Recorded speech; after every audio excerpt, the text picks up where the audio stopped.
Kung pinagpalang biyernes ng umaga sa inyong lahat mga kapatid.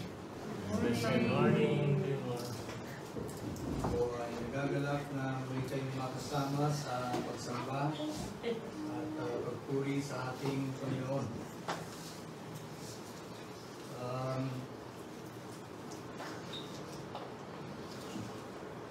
Tayo po ay mag-aaral ng isang yugto sa pag-uusap ng ating Panginoon at ng mga Hudyo. At itong leaders ng mga Hudyo ay nagtanong po sa ating Panginoon at humihingi ng sign para maniwala sila na yung claim ni Jesus Christ na siya ang Messiah ay totoo nga. Pero sabi ng Panginoon, hindi siya magbibigay ng sign, kundi yung sign ni Prophet Jonah. Kaya po ang ating pamagat ng ating pag-aaralan po ay the sign of the Prophet Jonah. Yan.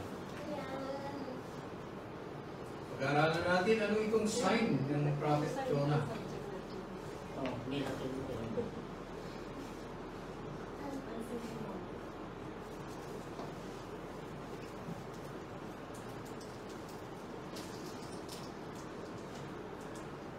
At nabasa na po natin yung ating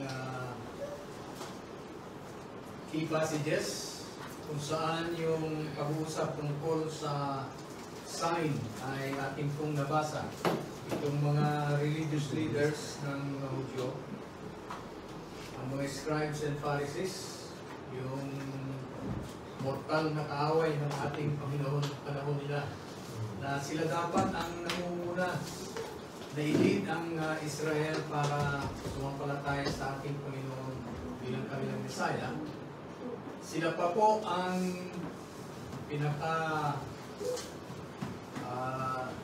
supreme na kaaway ng ating Panginoon. Very ironic po. At sila dapat na ang custodians ng law ni Moses o yung Torah.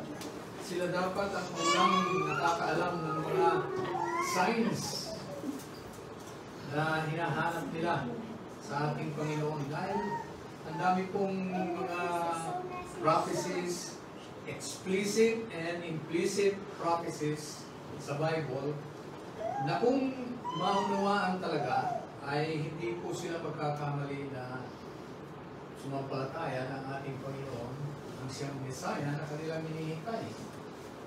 Pero kabaliktaran po dahil sila pa po ang nangunguna sa mga Hudyo sa hindi pagsampalataya sa ating Panginoon.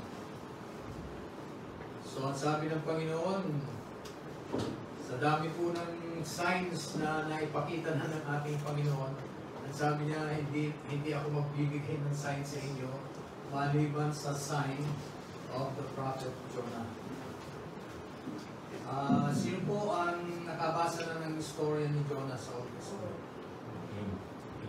Okay. Dapat po, alam niyo yung istorya ng mga prophets na ito. Si Jonah po ay considered na kabilang sa mga minor prophets na tinatawag natin. Meron silang mga major prophets at meron din pong minor. Ang mga major prophets nila, si Elijah, Elisha, Isaiah, Jeremiah, Ezekiel, yan po yung mga major prophets nila. At yung mga minor, yan, kasama si Jonah, kasama po si Habakkuk, kasama si Amos, si Micah, si Zechariah, at saka si Malakias, o Malakay.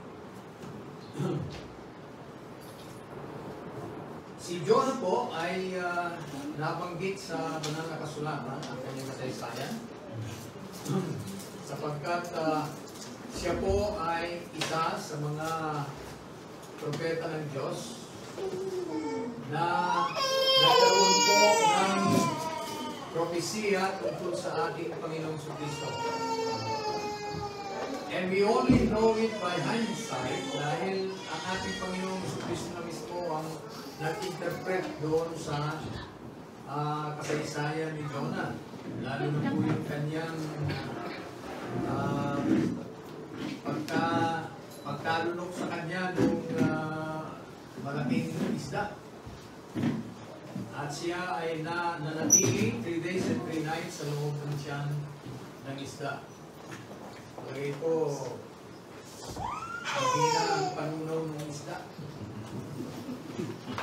Hindi na tunaw si Jonah sa loob. By the miraculous intervention of God, hindi umubra yung pantunaw ng isda kay Jonas. Usually po, pagka pumasok na sa stomach, kahit sa atin, basta pumasok na yan sa stomach, ano naman yung ipinasok natin sa ating bibig at nilulon, mag-umpisa na po yung ating stomach na tunawin, i-digest. Now, miraculously, yung digestive system ng fish na lumunok kay Jonah ay hindi umandar. Isipin yun, 3 days, 3 nights. Usually, ang digestion sa atin, ang digestion natin, 30 minutes to 1 hour. Wala na digested yung kinain natin. Ito, 3 days and 3 nights. He remained in the belly of the fish and was not digested by the fish. Lahat po yun providential. Wala pong walang incidental doon. Talagang hindi pinagana ng Diyos yung digestive system ng fish para manatiling buhay si Jonah. Now, bakit napunta sa belly ng fish si Jonah? Kasi po inutusan siya ng Diyos. Let me just give you a brief summary. Ito si Jonah, inutusan ng Diyos. Punta ka sa Ninive, Jonah. At dun ka mangaral. Sabihin mo na mag-repent sila dahil umabot na sa sukdulan ang kasamaan ng Ninive. Ngayon, kailangan makita natin yung background kung ano yung Ninive. Ang Ninive po ay isang Gentile city. At alam naman natin na yung mga Hudyo po, sila ay namumuhi sa mga Gentiles. And it was by divine design that the Jews were separated from the Gentiles until the coming of the Lord Jesus Christ. Kasi spiritually immature sila. Kung hahalo sila sa mga Gentiles, usually yung mga Gentiles ang nakakahikayat sa kanila at hindi sila nakakahikayat sa mga Gentiles. Okay, sumasamba sila sa mga idols ng mga Gentiles. So, the law of Moses was designed such that Israel will have a wall of partition between them and the Gentiles. Para sa ganun po, hindi sila ma-influensyahan ng mga surrounding Gentile nations. So, nung sabihin ng Panginoon, punta ka sa Ninive, it was a natural reaction for a Jew to say no. Kung papupuntahin ka sa Ninive, isang Gentile nation, Gentile city, ang reaction po ng isang Jew, hindi ako po. Baka makontaminate pa ako ng mga abominations ng mga Hudyo, ay ng mga Gentiles. So ano pong ginawa ni Jonah? Kung ang Ninive ay dyan, sa direction na yan, si Jonah po ay tumakbo dito sa opposite na direction. At siya ay sumakay ng barko para po magpakalayo-layo sa Ninive. Kaya lang po, pag kami pinapagawa sa inyo ang Panginoon, mahirap po yung takbuhan ng Panginoon. Personally, naranasan ko na rin yan. Mahirap takbuhan pag kami pinapagawa sa iyo ang Panginoon. So si Jonah po, alam niya na disobedient siya sa Diyos. Nalaig sa kanya yung pagkamuhi niya sa mga Gentiles. At alam naman niya na sila yung piniling bansa ng Diyos. Sila lang. So bakit ako mag-aaksaya ng panahon? At ang totoo niyan, nung sabihin ng Panginoon Diyos ni Jonah, pumunta ka doon sa Ninive, mangaral ka, sabihin mo, pag hindi sila nagsisi, pupuksain ko silang lahat. Siguro sabi ni Jonah, Amen Lord. Babawasan yung mga kaaway namin. So, tumakbo po siya opposite. Sakay ng barko. Pero hindi siya makakalayo sa ating Panginoon. Sabi nga ni Salmista David, saan ba ako pupunta para lumayo sa'yo? Hindi naman ako pupunta dyan sa langit dahil nandyan ka. Sa Seoul, nandun ka rin. Wala akong pupuntahan.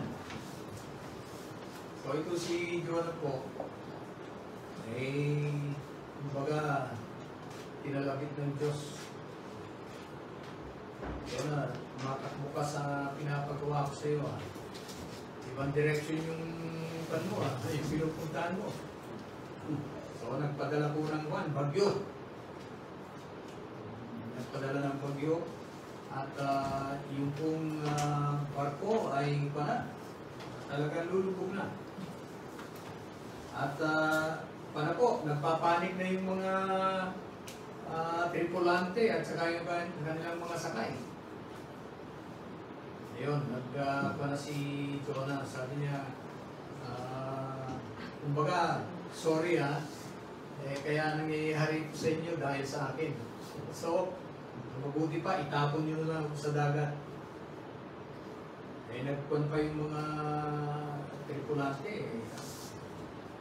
Nanalangin pa sa Panginoon kung babasahin niyo yung istorya. Lord, sabi niya gano'n, patawarin mo kami sa gagawin namin dito sa inosenteng taong ito. Akala nila, inosente. So, itinapon nila.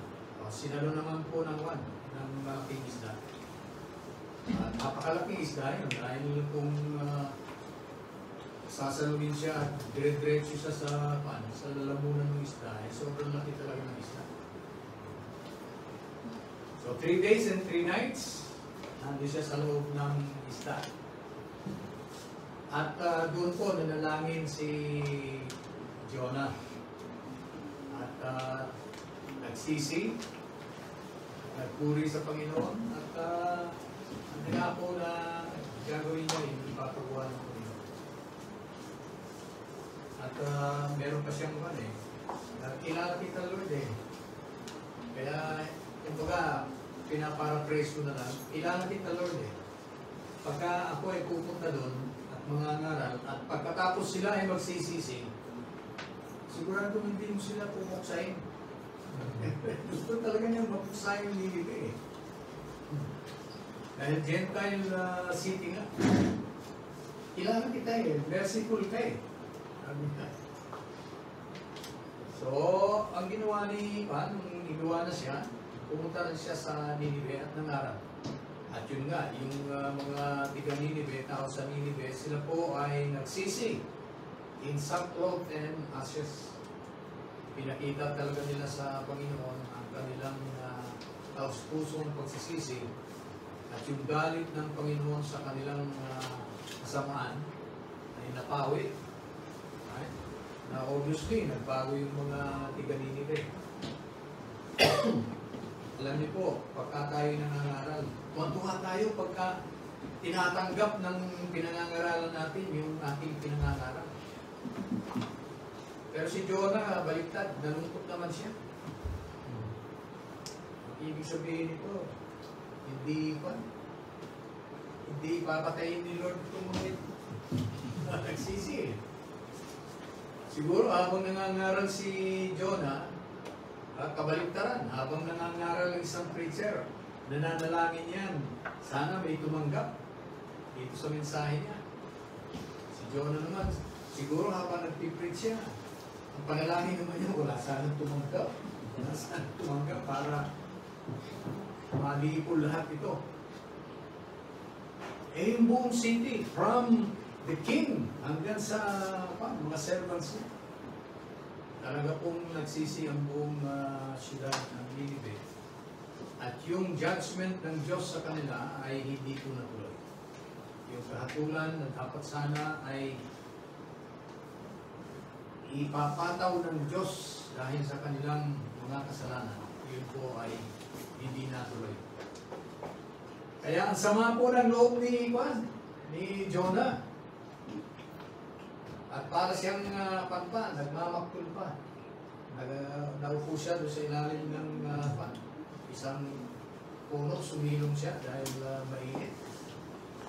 At tila nagre-reklamo sa Panginoon. Alam ko naman na ganyan talaga mangyayari. Dahil pagka nagsisi ang tao, mahabagin ka masyado. Kaya, doon sa kare-reklamo po ni Jonah, ang ginawa ng Diyos nilanta niya yung kahoy kung saan siya nakasilong. Oo, nainitan siya. Pinapakita lang ng Panginoon na mahabagin siya. At kung ang isang tao po ay magsisisi talaga sa kanyang kasalanan, ang Diyos po ay nakahanda laging magpatawad. So, yan po ang in a nutshell, yan ang kwento ni Jonah. Kaya nabanggit siya sa banal na kasulatan. At siya po ay isinama sa mga sacred scriptures ng mga Jews for a definite reason po na siya po yung tila nag-predict. Hindi lang tila, kundi yung type ng kanya pong pagkakabihag dun sa loob ng tiyan ng isda. Yun po ang type o typology ng burial ni Jesus Christ at yung pananatili ni Jesus Christ for 3 days inside the tomb. Yun po ang explanation ng ating Panginoon sa Kristo. So, yun ang interpretation ng ating Panginoon mismo. At sabi niya dito sa mga scribes and Pharisees, I will not give you any more sign except the sign of the prophet Jonah. As Jonah was 3 days and 3 nights in the belly of the ship of the fish, so shall the Son of Man be 3 days and 3 nights in the heart of the earth. Ngayon, paano natin uunawain yung 3 days and 3 nights? Meron pong problema sa 3 days and 3 nights na ito. Ewan po kung sa inyo pong pananaliksik lalo na sa internet, makikita niyo yung mga iba-ibang interpretation. How should we interpret 3 days and 3 nights? Ang ibig bang sabihin ng 3 days and 3 nights? 3 full days and 3 full nights na pagka sinumatotal mo, meron ka 72 hours. Kasi sabi ni Jesus Christ, there are not 12 hours in a day. Yung po yung daylight part. At yung night part, 12 hours din po. Kaya 24 hours. Ang isang araw consisting of day part and night part. Ang ibig ba sabihin ng 3 days and 3 nights ay 72 hours ang duration ng ating Panginoon sa grave. Dahil ang sabi niya, as Jonas was 3 days and 3 nights in the belly of the ship of the fish, shall the Son of Man be 3 days and 3 nights in the heart of the earth. Ang sabi ng iba, kailangan i-interpret natin na 72 hours yan. 3 days times 24 hours. 72 hours. At yan po ang paniniwala ng ilang mga Kristiyano na yung sinabi ni Jesus Christ na 3 days and 3 nights tulad ng pagkakalulun ng isda kay Jonah ay ganun din siyang nakabaon sa lupa sa loob ng 3 araw at 3 gabi. Now, dahil po sa ginawa nilang panyan, 72 hours, ganito po ang kinalabasan. Right? Ayan. Ito, kinuha ko talaga dun sa mga naniniwala sa literal na 72 hours. 3 days, 3 nights. Ayan po. Dito raw namatay si Jesus Christ. O dito inilibing. Ayan. Yeshua's body lays in tomb. Dito. Ito po yung first night. Right? So 1. Ito yung second night. Ito yung third night. Okay? Ito yung first day, second day, and third day. Ayan. So, kumpletong ba yan? 3 days and 3 nights in the grave. Yun po ang sabi nila. Now, obviously, kung talagang kabisado niyo po yung gospel narratives, Matthew, Mark, Luke, and John, yung istorya ng ating Panginoon sa Kristo, isang tingin lang dyan hindi na tama Isang tingin lang. Right? Bakit? Nung mamatay si Jesus Christ at inilibing, ayon sa kanila, inilibing ng sunset. Sunset po, Friday, yung sunset, yun ang umpisa ng Saturday sa kanila. Right? Ibig sabihin, kung 72 hours, dito siya nabuhay. Ang ibig sabihin, nabuhay si Jesus Christ, sunset day. Ang linaw-linaw, di ba? Ang linaw-linaw na balik. Bakit? Lahat naman, tingnan niyo yung resurrection accounts ng Gospels. 4 sila. It's either dawn or sunrise. Nabuhay na maguli si Jesus Christ. Hindi po sunset. Okay, yun lang, may iba na. Alam mo na, ito. Hindi pwedeng, ibig sabihin, hindi mo pwedeng i-interpret 3 days and 3 nights as 72 hours duration. Dahil pagka po in-interpret mo na 72 hours na duration, ang daming mong hindi maipapaliwanag sa events surrounding the death and resurrection of Jesus Christ.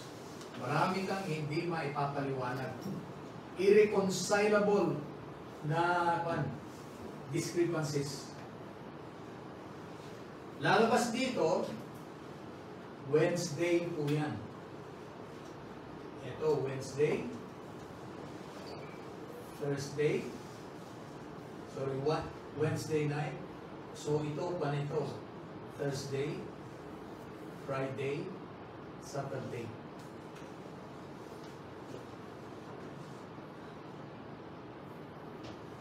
Hindi naman po Saturday nabuhay o sa umpisa o end ng Saturday nabuhay ang ating Panginoon. Right? Nabuhay po siya madaling araw o sunrise ng first day of the week, which is Sunday. Kasi kung stricto na 72 hours mula dito hanggang dito, right? Kung strictly 72 hours ang gusto mong palabasin, ang ibig sabihin, anytime after 72 hours is the next day na. Diba? Anytime after 72 hours, is the fourth day na.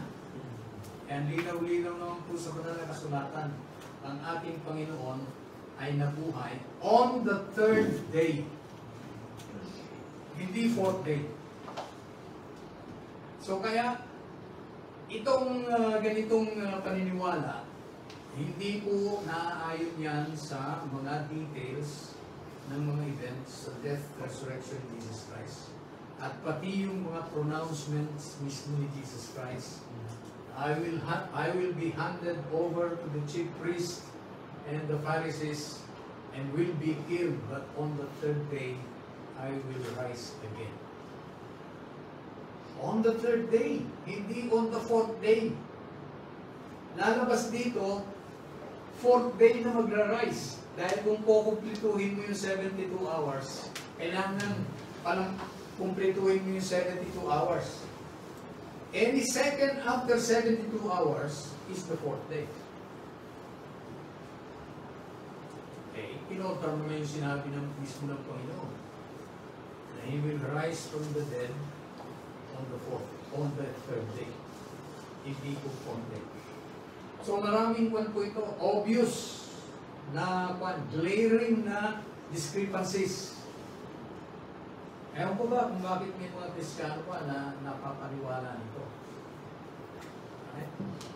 Na Jesus Christ daw died on a Wednesday, was buried sa sunset, umpisa ng kwan, ng Thursday, at nabuhay at the end of Saturday, yung sunset. So, man po ito. Masyado kung babasahin niyo yung kanilang mga paliwanag sa mga passages.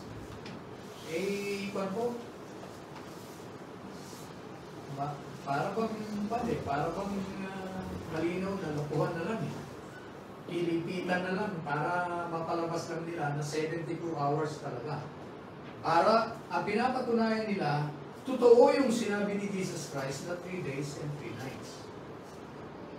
Ang ibig sabihin ay 72 hours daw. But did Jesus really mean 72 hours?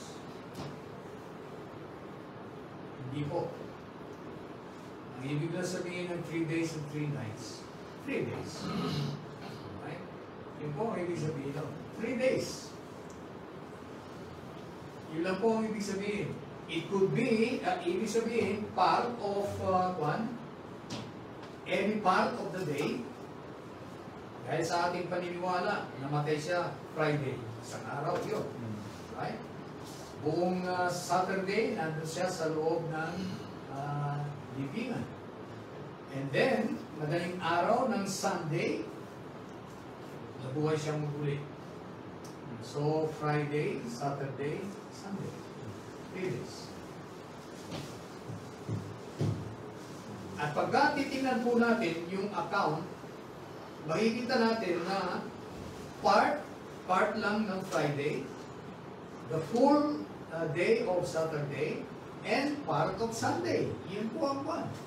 Pagka pinag-aralan natin mabuti yung sequence ng events sa death, resurrection ni Jesus Christ.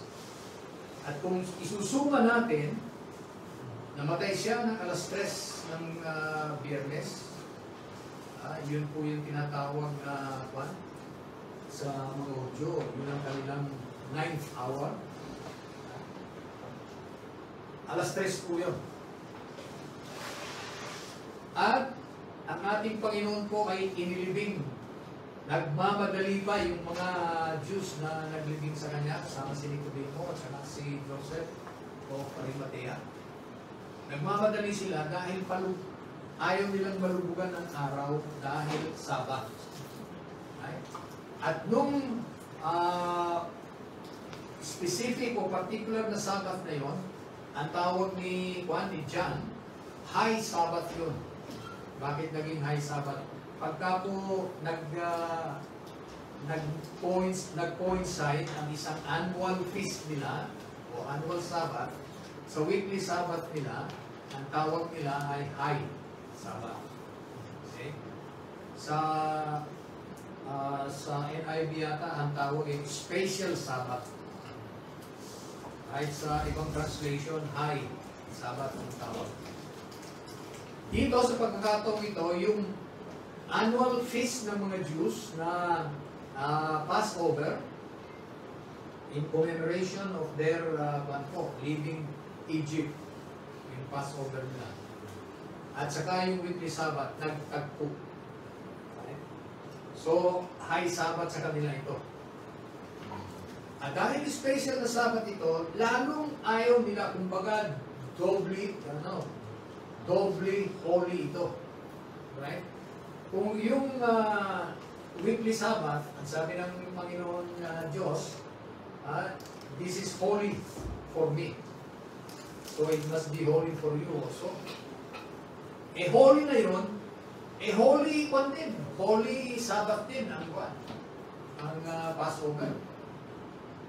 So ito, doble ang holiness nitong parating na Sabbath na ito. Kaya kung ayaw po nilang meron silang gagawin pa dahil kailangan silang mag-rest sa araw na Sabbath. At yung pong paglilibing ay isang isang trabaho na mabigat dahil yun lang pong pag-roll ng takip nung inukit nilang sepulcher out of solid rock. Tatakpan lang po yun ng bato. Gugulong nila yung bato doon sa bukana para matakpan. Po yun. Heavy work po yun. Right? So ayaw nilang gawin yun sa araw ng Sabbath. So we can be sure of that Jesus was placed in the tomb much earlier than sunset. So hindi totoo na sunset ang ating Panginoon ay inilibing. Hindi siya inilibing ng sunset dahil lalabagin na nila ang Sabbath nila, which was a high Sabbath during that time. So, marami pong loopholes. Anong ibig sabihin ng sign of the prophet Jonah?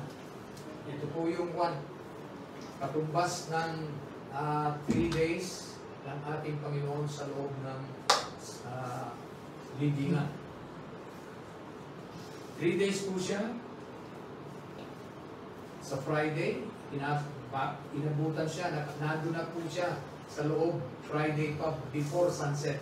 Right? So nandun siya Friday, Saturday, and Sunday. Yun po ang sign of the prophet Jonah. Jesus Christ will be inside the tomb for 3 days. At yun po ay katuparan. Para sa atin, ng mga Kristiyano, isa na naman pong pruweba yan na si Jesus Christ talaga ang Messiah. Out of the many evidences, incontrovertible evidences, unrefutable evidences that Jesus Christ was indeed the Messiah, idadagdag mo pa ito. So ito, lalong magpapatibay sa atin na si Jesus Christ mismo ang nagsabi, it is written, right? That the Messiah will suffer and die and rise on the 3rd day. Pinoy out po mismo ni Jesus Christ yung panahon, yung nangyaring yung kay Jonah na type nung nangyari sa kanyang 3 days siya na nasa loob ng sepulchre.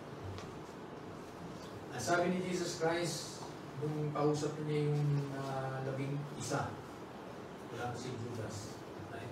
After the Resurrection Sunday, kausap niya yung 11, sabi niya, ito yung sinasabi ko sa inyo nung ako ay kasama-sama niyo pa. Ito sabihin, nung nasa ministry pa sila magkakasama, na ang Messiah ay mamamatay at mabubuhay na muli sa ikatlong araw. Ito yung sinasabi ko sa inyo. Ang sabi niya, it is written. Alam niyo po, saliksikin niyo man yung buong Old Testament, wala kayong makikita na sinabi na, directly sinabi, explicitly sinabi, the Messiah will be killed and will rise on the third day. Yung killed, meron. Nasa Isaiah 53. Right? Talagang mamamatay ang Messiah. Pero yung 3 days, mabubuhay siya up. On the third day, wala pong one specifically na binabanggit. Kaya lang natin alaman na meron din pala dahil si Jesus Christ na mismo ang nagsabi. Yung nangyari kay Jonah, yun po ang typology ng nangyayari sa ating Panginoon. Alright. Ngayon, para maiwasan po natin yung pitfalls ng iba, kasi pagka gumamit ng type ang ating Panginoon sa Kristo sa isang particular na yugto sa buhay niya, huwag niyong i-stretch. Right? Yung iba, i-stretch. Ang tungkol lang kay Jonah, yun lang pa niya.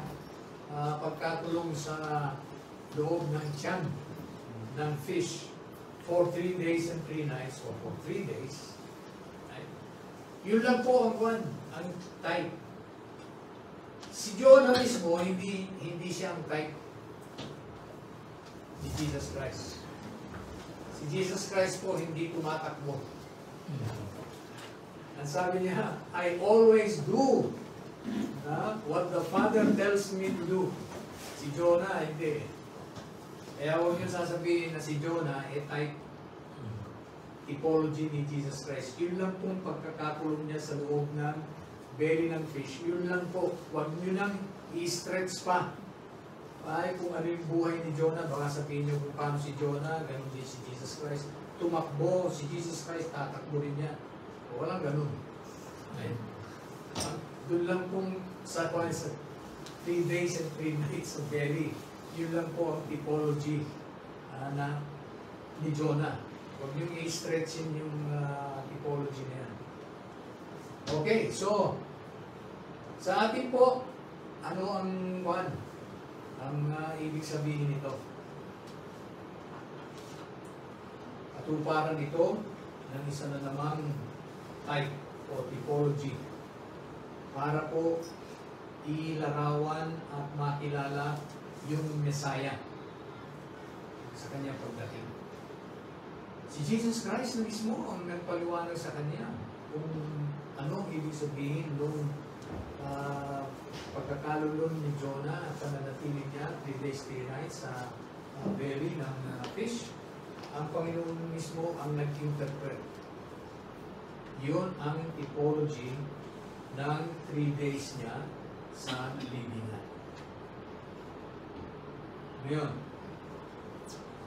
after 3 days, iniluwa ng fish si Jonah. Buhay. After 3 days, nabuhay muli ang ating Panginoon sa Kristo. Ibig ko sabihin yan, ang ating Panginoon sa Kristo ay namatay, tunay na namatay, kasi nailibing siya sa tubo. Bakit ini-emphasize ng buwan po? Bakit ini-emphasize ng banal na kasulatan na siya ay inilibing? Kasi po, merong buwan, kakalat, alam ng Diyos na may kakalat na balita, na hindi naman talaga namatay si Jesus Christ.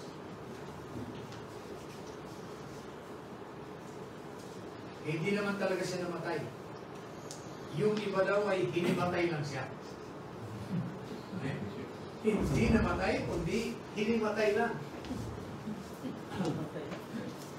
At nakontin, na-revive din.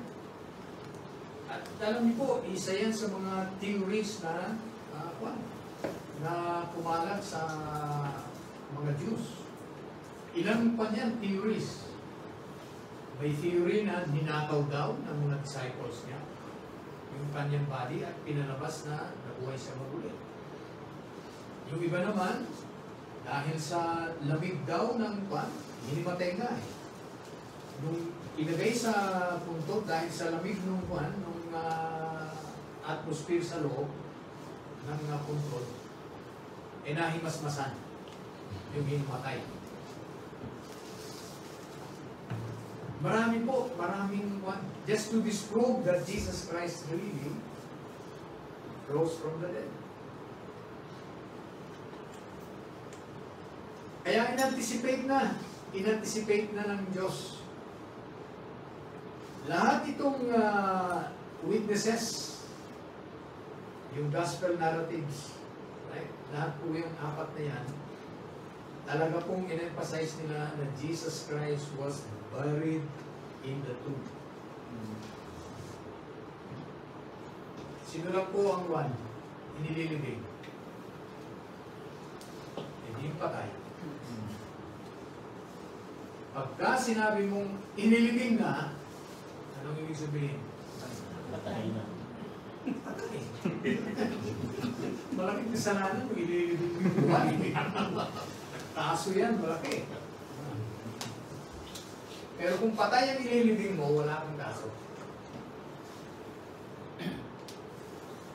Bakit?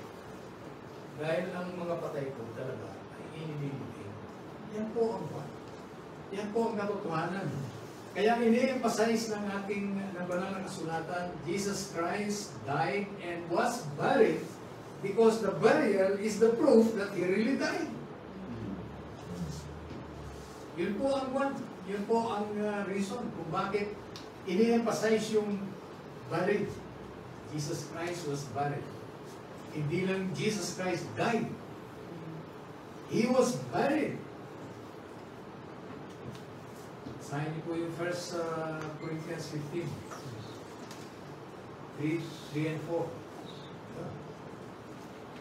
Jesus Christ died according to the scriptures and was buried and rose again from the dead according to the scriptures.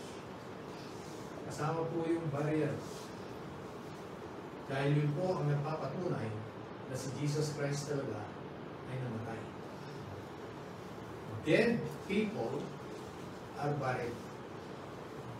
That is the natural thing na ginagawa po ng tao.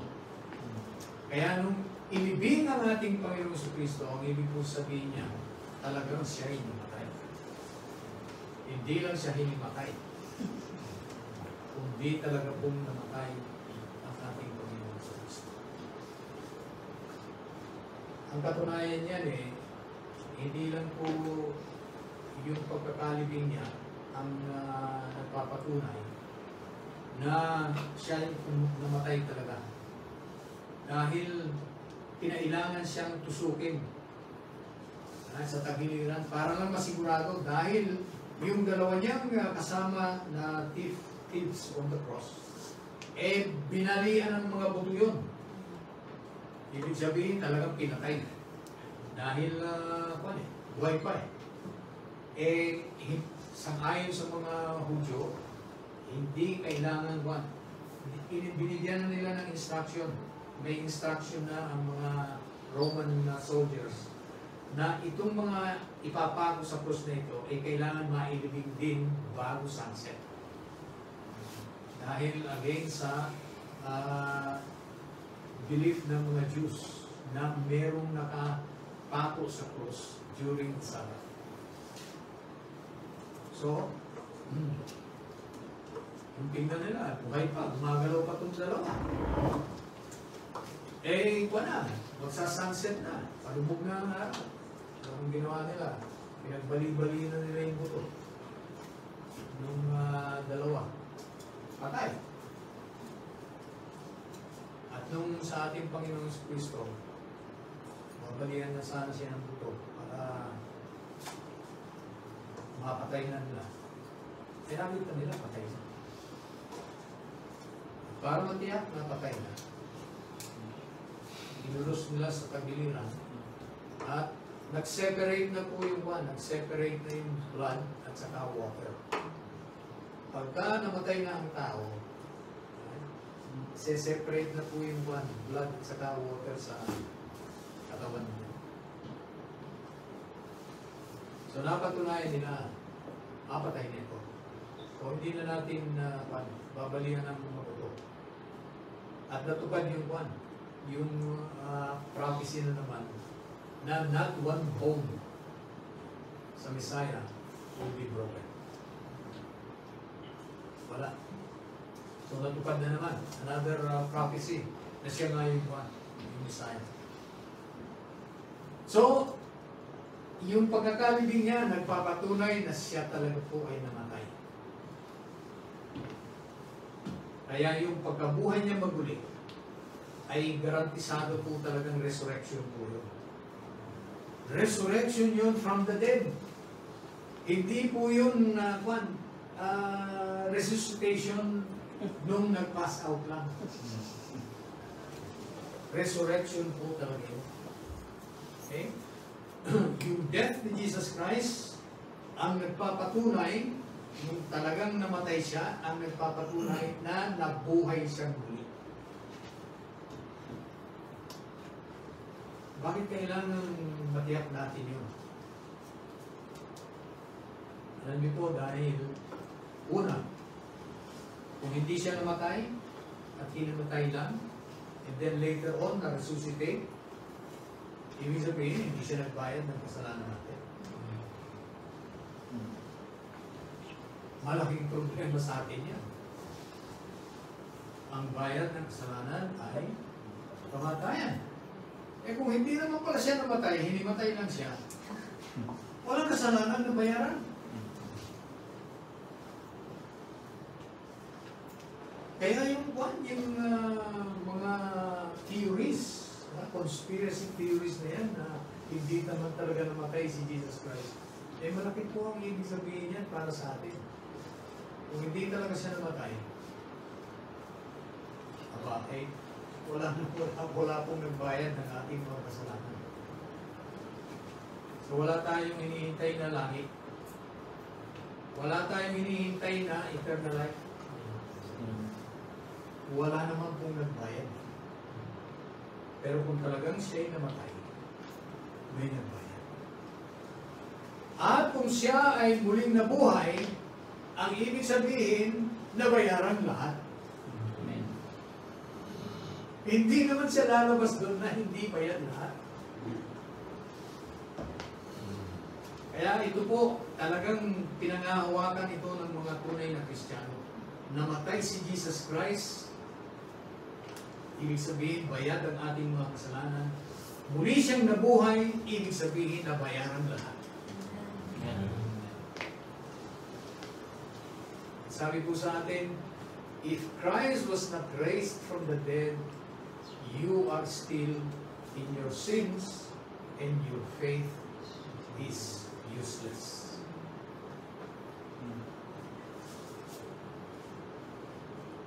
Pero yung pong pagkabuhay niya maguli, ay dependent po yun dun sa kamatayan niya. So the sign of the prophet Jonah made the resurrection possible. Yun po ang ating take doon sa pagkakadawit ng pangalan ni Jonah sa ating Panginoon Kristo. Dahil ang ating Panginoon Kristo ay namatay at siya po ay nasa libingan sa loob ng 3 araw at siya ay muling nabuhay pagkatapos ng 3 araw. We are absolutely sure sins are forgiven and forgiven completely. Amen.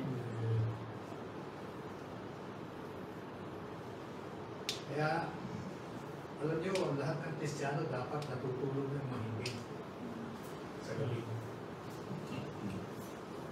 Dahil anuman ang mangyari, hindi ka na magising physically. Right? Alam mo kung saan ang punta mo? Alam mo kung saan ang punta mo? Maghintay ka man sa libingan o kaya ay dumiretso ka na sa langit, it doesn't matter. Dahil ang unang consciousness mo, either it is at the second coming, o kaya pagkamatay mo, dumidiretso nga sa kung ano man yung dumidiretso sa Diyos sa langit, sabi nila, kaluluwa.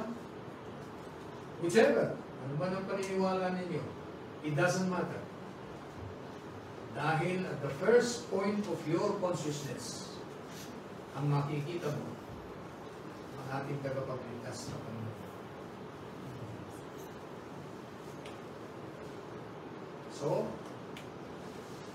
yan po ang halaga ng pagkakadibing sa ating Panginoon sa pananatili niya ng 3 days bago siya muling mabuhay. Pupurihin natin ang Panginoon dahil sa nangyari pong sa ating Panginoon, nagkaroon tayo ng katiyakan ng kaligtasan. Nagkaroon po tayo ng katiyakan ng eternal life. Nagkaroon tayo ng katiyakan na makakasama natin ang Diyos magpakailanman. Solid pa po yan, solid rock. And it is proven by history. At hindi lang po ba, pagka dinaan mo yan sa yung tinatawag nilang investigative journalism, right? Pag pinadaan mo yan sa investigation, hindi lang po isa, dalawa, o tatlo ang nag-set out to prove that Jesus Christ did not die and did not resurrect from the dead.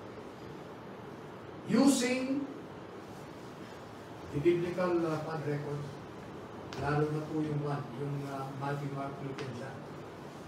Inimbestigahan po nila. Ito yung mga batikan na lawyers. Ito yung mga batikan na mga investigador. Inimbestigahan po nila yan. And they were at first atheists. Hindi sila naniniwalang may Diyos. But after their investigations, dahil ginamit po nila yung method kung paano mag-investigate ng mga kaso sa panhusgado. They followed the same principles and they arrived at the conclusion na yung sinasabi ng New Testament about the Lord Jesus Christ, that He died and rose again, is indeed true. One of the famous investigative journalists was Lee Strobel. Si Lee Strobel po, isa sa mga pastor ngayon sa yung Saddleback Church, kung natatandaan niyo yun, ni Rick Warren. Isa po siya sa pastoral staff. Po siya, journalist po siya ng New York Times. And he set out to prove na yung mga pinaniniwalaan ng mga Kristiyano tungkol kay Jesus Christ, lalo na yung death resurrection niya, ay hindi talaga nangyari. Jesus Christ was only a myth. But after his investigation, nagsimula siya mag-imbestiga, atheist siya, hindi siya naniniwala ng may Diyos. At the end of 2 years of investigation, he became a Christian. Napatunayan niya foolproof itong mga evidences na nandito sa kasulatan that Jesus Christ died and rose again. Marami po sila na dating mga atheists na ngayon ay mga aktibong Kristiyano dahil nakita nila na totoo talaga Jesus Christ died and rose again. At syempre, yung tinatawag nilang intent, yan ang importante po sa kanyang investigation. What was the intent? Ano yung intent ng death resurrection ni Jesus Christ? Ang intention po nun ay para tubusin ang kasalanan ng mundo. Malinaw din po yun sa kanila. Kaya sinampalatayanan nila. E napatunayan nila, totoo yung death and resurrection. Ano yung intent nun? Ano yung purpose nun? Pinaniwalaan mo, totoo yung events, tapos yung intent, hindi mo paniniwalaan. Very inconsistent yun. So they have established both the authenticity of the events and the intent of the events. Pupurihin po natin ang Panginoon dahil nasabi nga ni Apostle Peter, we do not believe some devised fables. Hindi po ito mga tatang-isip lang ang pinaniniwalaan natin.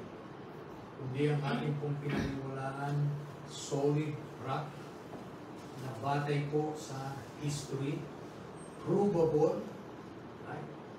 At alam natin ang intent ng mga events na ating pinaniniwalaan. Pupurihin ang Panginoon at at least alam natin kung ano yung the sign of the prophet Jonah, para kung may masagupa mo kayo, tapos iladad sa inyo itong drop na ito, na punong-puno rin naman ng verses na pinagdugtong-dugtong nila, alam niyo na. Ang daming verses kaya, ayan o. Ang dami. Kung hindi ka talaga mausisa, pag pinakitaan ka ng verse, oo nga no. Tapos hindi mo na binasa talaga kung anong nangyari. Hindi mo na binasa yung 4 Gospels. Pagka alam mo ang 4 Gospels, unang tingin mo pa lang, alam mo nang mali. Right? No way madadaya tayo pagdating dito. Okay? Purihin ang Panginoon. At harinawa na ito ay lalo nagpatatag sa ating pananampalataya ng ating Panginoong Jesucristo, ang siyang Mesias, ang siyang ipinangakong tagapagligtas ng Diyos sa tao, at siya po ay naparito na, tapos na po yung pagliligtas niya sa tao. Naghihintay na lang tayo ng mga benefits ng ginawa niyang kaligtasan para sa atin. Purihin ang Panginoon. Tayo po ay manalangin. Dakilang Diyos, manalangin banal na makapangyarihan sa lahat. Maraming salamat po sa pagkakataon ito na muli sinariwa niyo sa amin ang inyong dakilang pagtubos sa pamagitan po ng inyong tutunan ng aming Panginoon Jesucristo. Maraming salamat, Panginoon, sa kaunawaan na inyong pinagkaloob sa amin sa oras na ito, upang hindi kami madaya at hindi makurap ang aming pangunawa sa tunay na Ebanghelyo ng aming Panginoon. Maraming salamat sa buhay, kamatayan at muling pagkabuhay ng aming Panginoon Jesucristo, na siyang nagdala sa amin ang kaligtasan, na siyang nagdala sa amin ang buhay na walang hanggan. At ngayon alam namin, Panginoon, na naman ang mangyari sa buhay namin dito sa lupa, alam namin na mayroong walang hanggan buhay na naghihintay sa bawat isa sa amin na nananampalataya sa aming Panginoon Jesucristo. Pagkalain po manalangin sandali ng aming pagsamba at patawad sa aming pagkukulang at pagkakasala sa inyo. Ito po ang aming samod na langit sa pangalan ng aming Panginoon Jesus.